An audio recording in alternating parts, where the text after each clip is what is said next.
So when we talk about attraction, and we know that the level of attraction really dictates how strong the relationship is going to be, and also dictates the level of endurance that the relationship can experience. And so, as a lot of us know, what a lot of us have experienced when we talk about relationships is the loss of attraction. So, I kind of want to highlight on that from a reflective and a mirroring point of view to point out to maybe some basic things to look at um, if you experience loss of attraction or you're just observing relationships um, are in this type of reality, like they're losing attraction for each other. So the question comes down to, so what does loss of attraction reveals? What is it reflecting to us? Because as y'all understand in some other videos that I talk, and share some information with, when we looked at it from the five elements, from a reflective view, it shows us something. Okay, so there's always something being mirrored in our relationships because that's mirroring is an aspect to relating. It's the key part. A lot of us might not see it, but in the day is we're mirrors of each other. So there's something being reflected. So if the relationship or those involved in the relationship is losing attraction for each other, um, what can we what can we look at? What can we self-reflect on, or what can we maybe um, analyze to help restore it, or just see the reality for what it is? Like, yo, we're just saying, we're just not attracting. So when we talk about attraction, that's more from the energetic side of things, right? So that falls up under, the fire element.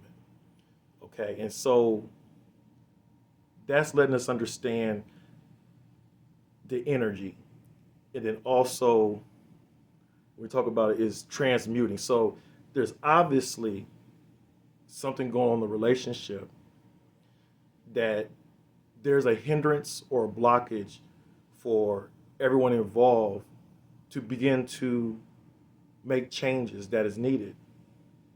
Okay, change is a constant, but sometimes in relationships what begins to happen is whatever area that might, wherever area that it is, that there's a reluctance to change, or there's an inability to change, or there's a silent demand for things to change.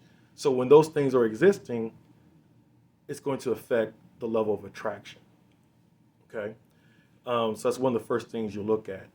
Then when you look at it, it's kind of what the aspect that helps counterbalance. So what becomes connected to the fire is the water, and so the water element that represents the inspired truths and emotional balancing.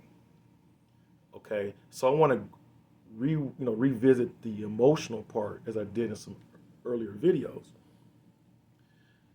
There's five different elements that comprises an emotions, feelings that we know about, right?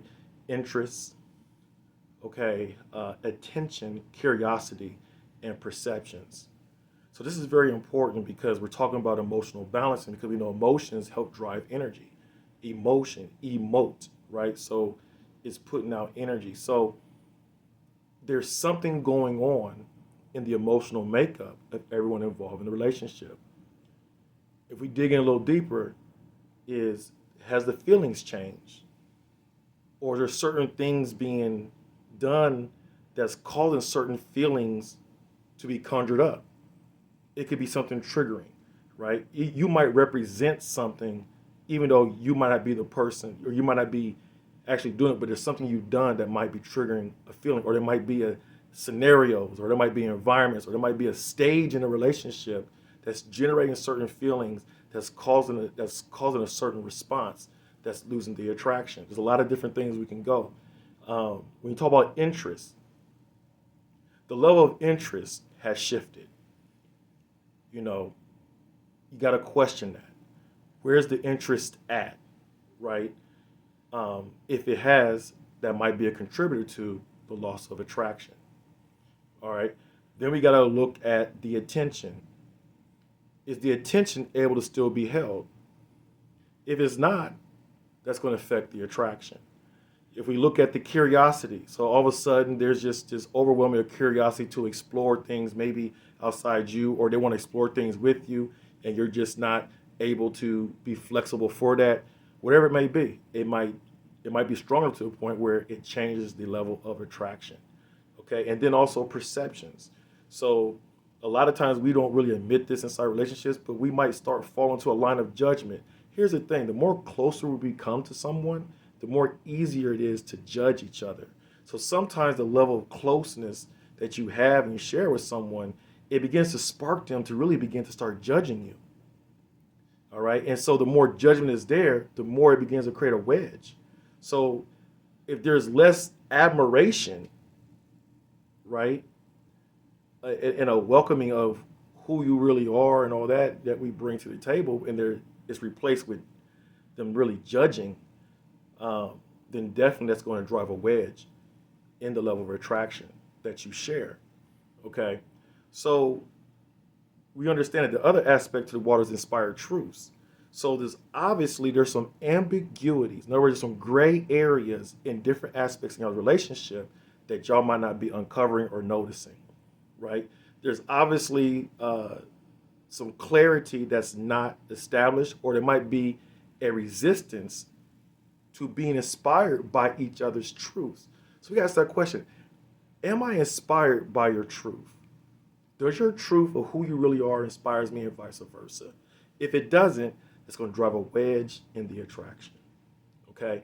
So when we begin to look at that, when you dive into that and you begin to uncover some things, if you're very transparent, then that can shift you to a space where you could start rebuilding the proper foundation, right?